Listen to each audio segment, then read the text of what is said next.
We left off in the second part with Gypsy Rose's parents Rod and Dee Dee Blanchard separating before Gypsy was born. This part begins on July 27th, 1991 in Lafourche Parish, Louisiana, where Gypsy was born, or inflicted on the world. However you want to look at it is fine by me. Rod was a huge Guns N' Roses fan, which explains her unique name. Rod did say that he was present at the hospital for her birth, but in later interviews, Gypsy came out and said that Rod actually was out drinking, a claim that Dee Dee said and most assumed wasn't true, and just Dee Dee trying to paint Rod into a deadbeat dad. But Gypsy has said it in an interview, so I think we can assume that that is actually true. Gypsy was premature, and from the start, doctors noted an abnormality.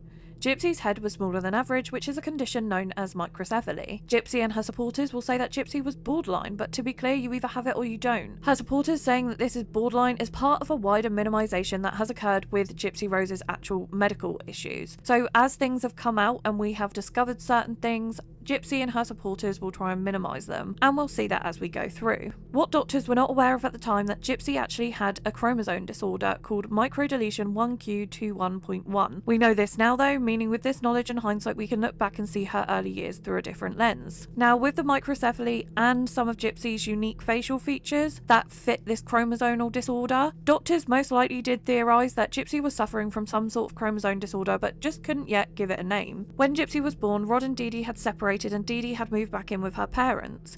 In 1991, when Gypsy was 3 months old, Dee Dee believed she had sleep apnea. Dee Dee took her to hospital for this, and Gypsy underwent sleep tests and ended up with a CPAP machine. And articles that I read said that the tests actually came back normal, but Dee Dee insisted for a CPAP. However, on my research, doctors won't give you a CPAP unless the tests indicate that. There is some rare occasions where they will give a CPAP to trial it because there are symptoms, but this isn't standard practice, and this is when testing is unavailable, and it's confirmed that Gypsy was tested. So it seems much more likely that Gypsy actually did have sleep apnea. This is also confirmed by Claude Petrie in The Prison Confessions of Gypsy Rose. He says that when Gypsy and Dee Dee lived with them, Gypsy would stop breathing in the night and it was really scary. Rod also says that him and Dee Dee reconciled for a period of time after Gypsy already had the CPAP.